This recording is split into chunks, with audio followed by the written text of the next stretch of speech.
जी, hello दोस्तों, मैं हूँ कमर चीमा। उम्मीद है आप लोग ठीक होंगे। दोस्तों, जिन लोगों को नहीं पता, उनको बता दूँ कि भारत के वज़ीर-ए-आज़म नरेंद्र मोदी जो हैं, वो फ्रांस जा रहे हैं to co-chair an international summit on artificial intelligence. Artificial intelligence का जो लफ्ज़ है, I have yet to listen it from Pakistani leadership. मैंने कभी पाकिस्तान की पूरी लीडरशिप जो है, उसके मुँह से कभी ये लफ्ज़ नहीं सुना। अगर सुना हो, तो मुझे उसका कोई लिंक-शिंक भेजिएगा, जहाँ पे हम लोग भी इस पे काम कर रहे हों, बात कर रहे हों। हम तो रिसीविंग एंड है ना, ओपन एआई हो, डीप सीक हो, चैट जीपीटी हो, हम तो रिसीविंग एंड पे, हमें तो कुछ पता नहीं है। इंडियंस ने तो पहले ही वार्न करना शुरू कर दिया अपने लोगों को। देखिए, वो नेक्स्ट स्टेप में है। आप देखिए ना, कहाँ मैक्रोन के साथ बैठ के को-चेयर होना international summit on artificial intelligence Paris के अंदर, ठीक है? और फिर वहाँ से उठ के जाना, पेरिस तो वैसे मेरा बड़ा फ़ेवरेट सिटी है, ठीक है जी? सो वहाँ से उठ के निकलना और जाके जिसे वो कहते हैं ना, एक इवेंट साइन करना, एक वो अपना सॉरी कॉन्सुलेट का इफ्तिताह करना। सो अब इस चीज़ को अंदाज़ा लगा लें, आपको पता है कि नरेंद्र मोदी और मैक्रोन ने जो बायलैटरल डिफेंस पार्टनरशिप है, उसको रीन्यू किया था 2023 में, जुलाई 2023 में। जब इंडिया ने कहा था कि हमें 26 राफेल जेट फाइटर्स चाहिए। ये आपको याद होगा 15 जुलाई को 2023, जब मोदी साहब जो थे वो वहाँ पे गए थे, किस चक्कर में? As a chief guest on the Bastille Day. वहाँ पे मोदी साहब को बुलाया और उन्होंने 26 राफेल का ऑर्डर दिया। उसने कहा ये पकड़ो पैसे, ठीक है जी। और उस वक़्त मुझे याद है 250 इंडियन एयर फ़ोर्स, नेवी और जो पंजाब रेजिमेंट है, उसके लोगों ने सेरेमनी में भी हिस्सा लिया था। और इंडिया के जो जहाज़ हैं, वो शांज़ेलीज़े से उड़ रहे थे। उनको कोई ख़तरा नहीं है, जिस तरह दुनिया को पाकिस्तान से ख़तरा है। ख़ैर मैं ये भी नहीं कहना चाहता। हमारे हमारी कंस्ट्रक्शन, हमारी स्टेट, हमारे मसले और हैं, उनके मसले और हैं। बहरहाल, ये एआई समिट जो है, जिसको जिसे वो कहते हैं ना, प्रेसिडेंट एमानुएल मैक्रोन की जो गवर्नमेंट है, वो कर रही है, होस्ट कर रही है इंडिया के कोऑपरेशन के साथ।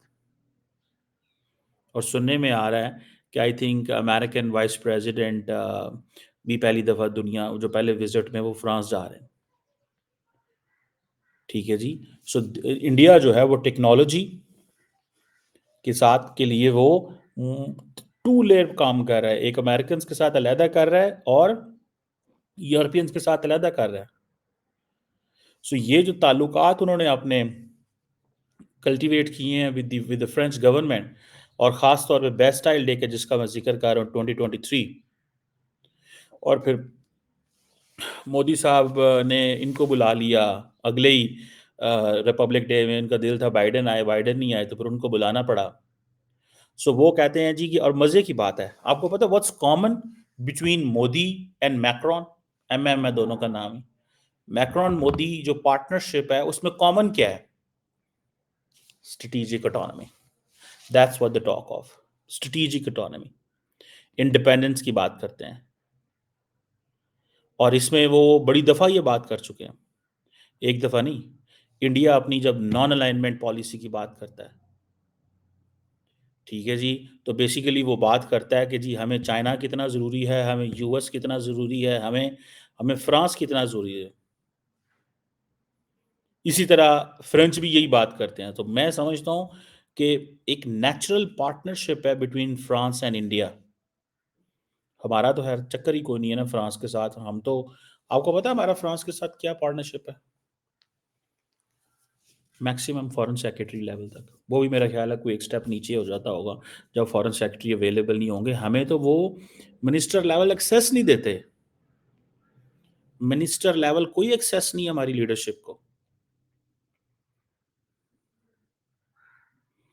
ठीक है ना जी? सो इंडिया जो है, वो बिल्कुल एक डिफरेंट अंदाज से वेस्टर्न वर्ल्ड अंडरस्टैंड किया जा रहा है। और फ्रांस ने अपना एटीट्यूड जो है वो इंडिया की के लिए बड़ा रिलैक्स कर दिया। वो न्यूक्लियर कैपेबिलिटी हो, डेवलपमेंट हो, राफेल हो, इंडो पैसिफिक हो, ठीक है जी। जिस बुनियादों के ऊपर इंडिया रशिया के साथ ताल्लुकात बना रहा है, उन्हीं बुनियादों के ऊपर इंडिया जो है वो फ्रांस के साथ ताल्लुकात बना रहा है और अमेरिका के हवाले से इंडियंस जो हैं वो अलर्ट रहते हैं। बट दे नो कि हमें फ्रांस एंड रशिया डिच नहीं करेंगे। This is in the mindset. ये बात मैं आपको बात बताऊं, ये माइंडसेट में है उनके, ठीक है ना जी। ये उनके माइंडसेट में है, ये उनके माइंडसेट में है और कुछ भी नहीं है। इस चीज को ज़हन में रखिएगा। ये उनके दिमाग में एक चीज रच बस गई है, ये उनके दिमाग में चीज रच बस गई है कि हमें अमेरिका तो शायद कुछ कर सकता हो लेकिन फ्रांस नहीं करेगा, ना ही रशिया करेगा। रशियंस अब थोड़े से इंडिया के हवाले से ना परेशान रहते हैं कि अब इनको कुछ और नज़र आ रहा है, इंडियंस को अब अमेरिका नज़र आ रहा है, तो हमें कि रास्ते में ना छोड़ दे। सो इंडिया क्या कहता है? इंडिया कहता है ये जो आई समिट है, इसको हेड करेंगे, मेडिटेरेनियन पोर्ट पे जाएंगे, इंडियन कंपनीज होंगी वहां पे, India middle east Europe economic corridor होगा, जो कि मोदी कहता है मेरा ब्रेन चाइल्ड है। वो मोदी अपने आप को शी जिनपिंग लेवल का बंदा समझते हैं। मोदी साहब समझते शी जिनपिंग ने बीआर ही दिया था, मैंने India middle east Europe economic corridor दिया। वो कहता जी मैंने कुंभ मेला भी दिया है मैंने उसमें भी 425 मिलियन बंदे को बुलवा लिया है, और मैं जो है वो इस तरह की भी आपको आइडिया दे के जा रहा हूं। और ये मेरा ख्याल है कि मोदी साहब ने पूछा होगा अपने लोगों से कि मैं क्या कर सकता हूं, what can I do, what can I do, मैं क्या कर सकता हूं इस चीज में, ठीक है जी। मैं क्या कर सकता हूं, मुझे बताया जाए, ठीक है जी। सो उनको जारी बात है बताया गया होगा कि पायन आप ये कर सकते हैं, वो कर सकते हैं, दिस एंड दैट, ठीक है जी। सो एनी हो, ये एक चीज़ जो है ये हमें नज़र आ रही है, और वो ये है कि ये जो India middle east Europe economic corridor है, ये इंडिया ने आपको पता है G20 की जब समिट कराई थी 2023 सितंबर के अंदर, तब उन्होंने पिच किया था। अच्छा, मज़े की बात है जो बाइडेन ने अपनी आखिरी स्पीच या उसमें ये इसका जिक्र किया हुआ है, ठीक है। क्योंकि जो बाइडेन वगैरह ये भी तो समझते हैं कि they are not capable enough enough कि वो अकेले चाइना का मुकाबला नहीं कर सकते, दे नीड अलायंसेस। और उन अलायंसेस में वो ये समझते हैं, उन अलायंसेस में वो ये चीज़ समझते हैं, उन अलायंसेस में वो ये चीज़ समझते हैं कि हमें नए पार्टनर्स चाहिए। तो चाइना का इन्फ्लुएंस सिर्फ इंडिया ही काउंटर कर सकता है या नहीं कर सकता, but India is a big face which the west can show to the rest of the world. ये चाइना के मुकाबले में खड़ा होगा, जबकि इंडिया कभी भी नहीं खड़ा होगा। और ये चीज पाकिस्तान हमेशा जो है वो अमेरिकन से शेयर करता है कि इंडिया कभी भी नहीं खड़ा होगा। लेकिन द प्रॉब्लम ये नहीं है कि इंडिया खड़ा होगा कि नहीं खड़ा हो रहा, या इंडिया कितना खड़ा हो गया।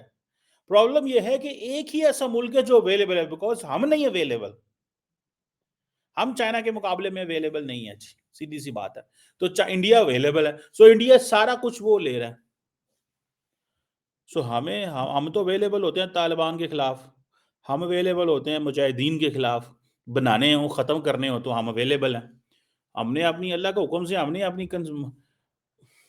हमने अपने हमारी लीडरशिप ने काम ही ऐसे किए हैं। सो इंडिया वो इन्फ्लुएंस अब एआई को छोड़ें, ठीक है जी। जितने भी डिफेंस सेक्टर के लोग हैं, बाकी सेक्टर्स के लोग हैं, ट्रांसपोर्ट हो, एरोनॉटिक्स हो, दिस हो दैट हो, सारे लोग तो इंडिया आना चाहते हैं। सो ईयू और इंडिया जो है वो उनके अपने खास किस्म के इंटरेस्ट हैं, और मैक्रोन का रहना इंडिया के लिए बहुत जरूरी है। मैक्रोन का रहना इंडिया के लिए बहुत जरूरी है। अब वो क्या नाम है उसका, अर्सला वॉन्डर लेन जो है वो जा रही है इंडिया, ठीक है जी। मैं अगले महीने शायद आ रही है, जा रही है, आ क्या रही, मैं कौन सा इंडिया में हूँ, जा रही है। लेकिन I am talking of reason, ठीक है जी। तो वो इंडिया जा रही है और वो ज़ाहिर बात है फ्री ट्रेड एग्रीमेंट और बहुत सारी चीज़ें हैं जिनको वो कंप्लीट करेंगे। क्योंकि अब प्रॉब्लम ये है कि वो यूरोपियंस भी परेशान हैं। यूरोपियंस ये परेशान हैं कि जो डोनाल्ड ट्रम्प साहब ने सारी की सारी टैरिफ की जो जंग शुरू कर दी है, जो टैरिफ की जो जंग शुरू कर दी है, उस टैरिफ की जंग में किधर जाएँ? पार्टनर ढूँढने पड़ेंगे लाइक इंडिया। पार्टनर ढूँढने पड़ेंगे लाइक इंडिया। यूरोप का भी तो चाइना के अमेरिका के साथ एक कॉन्फ्लिक्ट है ना, द कॉन्फ्लिक्ट ऑन ट्रेड।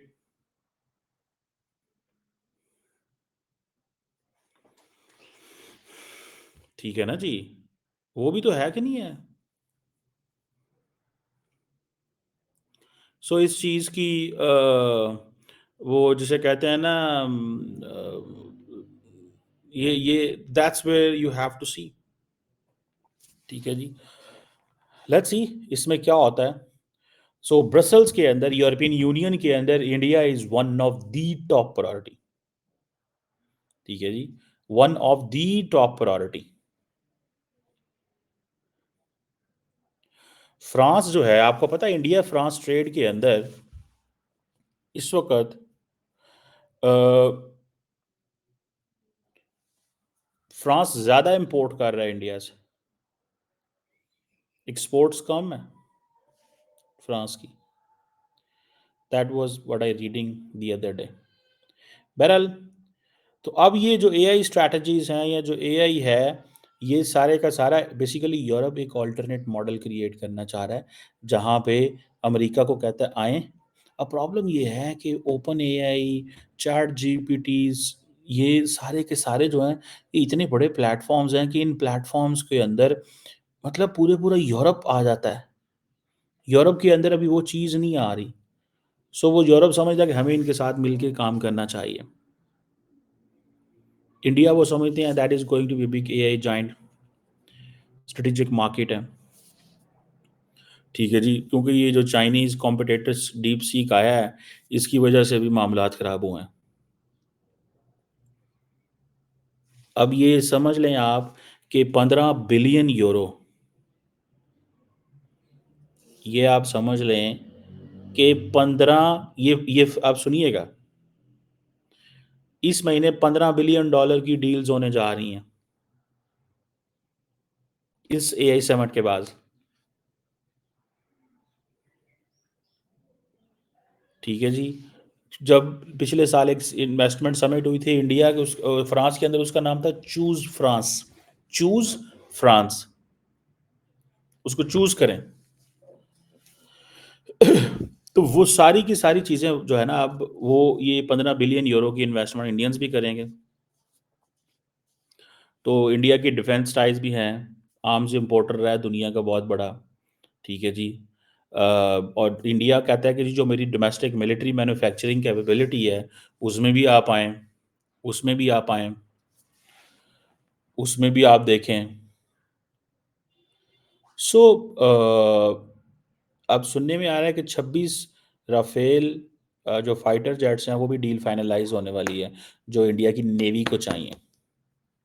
ये these are known as Rafale marine aircrafts. ये इंडियन नेवी के लिए इम्पोर्टेंट है, स्ट्राइक कैपेबिलिटीज़ बढ़ाने के लिए, इंडिया की नेशनल सिक्योरिटी और फॉरेन पॉलिसी के लिए।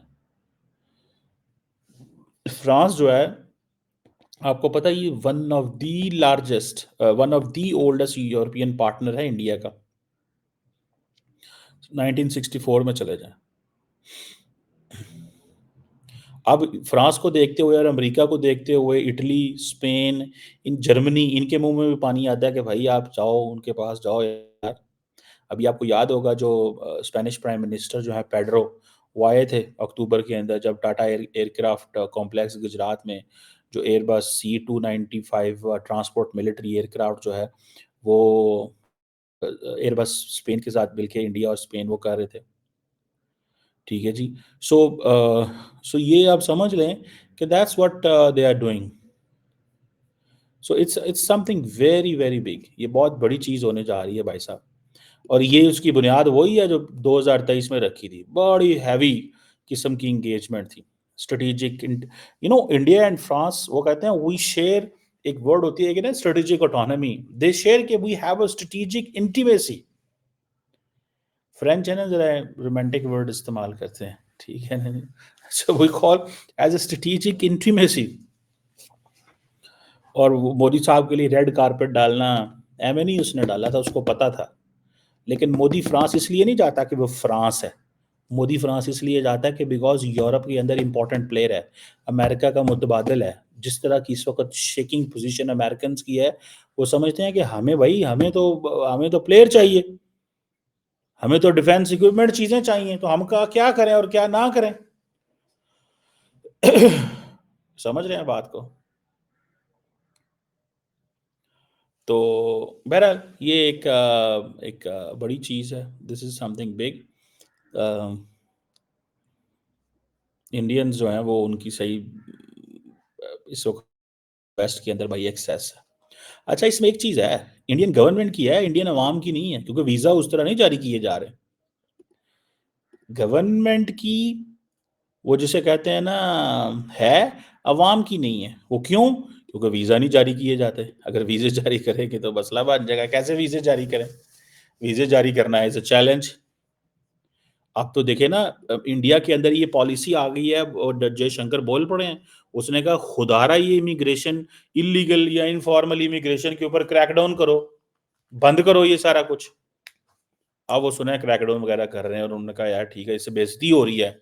इंडियंस कह रहे हैं कि बेइज्जती हो रही है। बेइज्जती इस सेंस में हो रही है कि पायन रोज तमाशा, रोज तमाशा, कि हमारे बंदे यहाँ से पकड़े जा रहे हैं, बंदे वहां से पकड़े जा रहे हैं। जयशंकर ने कहा 18,000 20,000 बंदा आ चुका है पहले अमेरिका से। तो ये तो वो ट्रंप ने एम्बेरस करने के लिए उन जहाजों में बंदे भेजे हैं, तो इसके ऊपर फोकस करें। तो वो आबादी है, सो जारी बात है, दे बिलीव कि ये 2047 जो है ना, मोदी साहब का दिल करता है वैसे मैं 2047 तक रहूं। जारी बात है 2047 में कितने, अभी 23 साल पड़े हुए हैं। मोदी साहब की सेहत ठीक है, वैसे इतनी कोई माड़ी सेहत नहीं है, ठीक है वो। मोदी साहब का दिल करता है कि ये मैं अगले 20 15 साल तो ये है, कोई 25 को साल मोदी साहब वजीर आजम रह जाए ना इंडिया का, तो किंग के हिसाब से बन गया। ठीक है ना, किंग ही बन गया, तो किंग बन गया वो तो। और अगर मोदी साहब अगली दफा इलेक्शन जीत जाए, अगली दफा इलेक्शन जीत जाए, तो कोई मुझे हैरानगी नहीं होगी। जिसने कल दिल्ली में इलेक्शन जीत लिया है 10 साल बाद, उड़ा दी है उसको, क्या नाम है उसका यार जो है, वो भाई साहब को उड़ा दिया है उन्होंने। ठीक है, तो आप क्या समझते हैं उनके लिए इलेक्शन जीतना मुश्किल काम है? कोई मुश्किल काम नहीं, there is no difficult, this there is no issue, किसी किस्म की कोई मुश्किल नहीं है उनको। उनको किसी किस्म की कोई मुश्किल नहीं है। ठीक है जी। तो लेट्स सी कल क्या होता है, किस तरह चीज़ें अनफोल्ड होती हैं, what Indians make of this, Indians क्या बनाते हैं इस चीज़ से, और मैक्रोन क्या ऑफर करता है, इंडियंस क्या ऑफर करते हैं। ठीक है जी। क्योंकि जो जो रिस्क ऑफ फ्रेगमेंटेशन है इंटरनेशनल कम्युनिटी का, वो बढ़ गया। It increase because of Russia Ukraine war, it increase because of middle east war, जिसकी वजह से India middle east Europe economic corridor नहीं हुआ, एक्टिव नहीं हो सका। And it increase because the return of the Trump, because they fear कि ये जो फ्रेगमेंटेशन है ये इट इज गोइंग टू, ये अफेक्ट करेगी। ठीक है ना जी। तो इसको वन मस्ट अंडरस्टैंड, इस ये कोई मजाक नहीं है, ये कोई मजाक नहीं है भाईजान, कोई हलई दा कार नहीं। लेट्स सी क्या होता है।